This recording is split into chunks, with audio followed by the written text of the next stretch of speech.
Well, Keith, I have my morning coffee and I'm ready to get busy on your honey-do list. What's on the top of that list? You know, it's springtime, the kids are ready to get outside and play, so we need to take care of the yard. I Well- want the lawn to look beautiful. Exactly. And the first thing on my list, though, is keeping everything under lock and key, because you just never know who's going to be in the backyard or what is going to be in the backyard rooting around, getting into Absolutely. things that you shouldn't get into.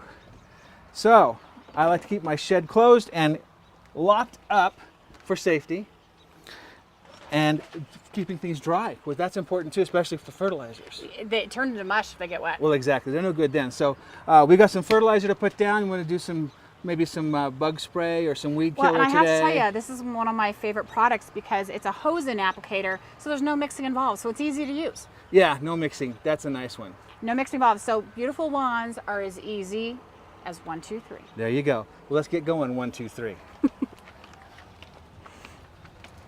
Well, the lawn is looking good, but it needs to look spectacular. Well, it just needs to stay healthy.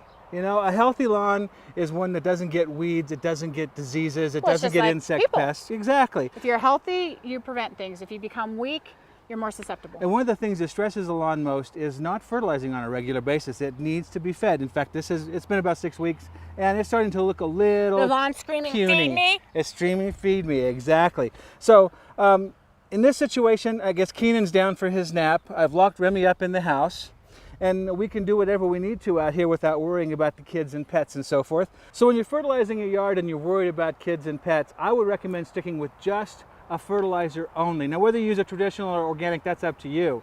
But the reason I suggest that is instead of using a weed and feed, which has to be on the yard for 24 hours It takes a before lot you can longer. water Yeah, it in. It's hard to keep kids off the yard. And pets, that's unreasonable. It's hard to I keep think me that's off the very yard. unreasonable. So just use the fertilizer, put it in the spreader, set it for the proper spreader setting according to the label directions, apply it, water it in, and voila, you're done. You can let the kids and pets out of the house. So you're done with that. And then what I like to do is for the weed control is to just use a nice little trigger sprayer and some weed and feed or weed killer. We need to follow the label. Exactly. More is not better, by the way. If it calls for a teaspoon per gallon, put a teaspoon per gallon in, not 3 tablespoons. It won't kill it faster. It just doesn't do a good job. We only need to mix what we need for that day. Yes, so mix up what you need, what you're going to use that day.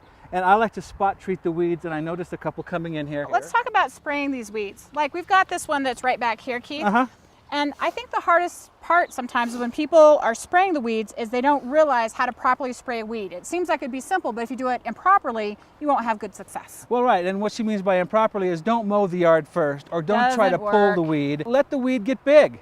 And the more foliage, the better, because that means it's going to pick up more of your weed killer that you put on. Well, and that's because that's how chemicals work. Right. And choose a nice sunny day where it's not going to rain for a while. It's not too windy. And if the temperature is comfortable for you, it's fine for spraying weeds. So here we go. We just go over here and we spray that weed down, get it nice and wet. That's it. That's very easy to do. And with just a few weeds in the yard, it'll take me all of 5 minutes to do this. Perfect. And then the other product that we have over here that I really like is the hose-in products. As we talked when we got these out of the shed, the hose-in products are nice because if you do have an insect issue in the yard, something like this makes it very easy because all you have to do is hook up the hose, Turn it on. turn it on, and it's good to go. There's no mixing, no guesswork involved. But it's always important, you know, there are labels on the back of these bottles and it's not easy reading, but it gives you clear and accurate instructions They're on there how to do for a this. reason. You know, so it's Yeah. important to read them. Exactly. Take a look at them, make sure you know exactly what you're doing. These things are safe whether they're traditional or organic. It's safe to use these products on the yard, on your flowers and vegetables, if you follow directions. Also, it'd be a nice idea if you're using tank sprayers like this one to label the sprayer with a Sharpie, something that's going to stay there for a long time. I have this one labeled as bugs, so that I know if I'm going to use bug killers, this is the one I want to use. And you can do the same thing with your hose end type sprayers if you're using those. Now we've covered the lawn, but you know, one of the things that people have a lot of problems with is not the lawn staying in the lawn.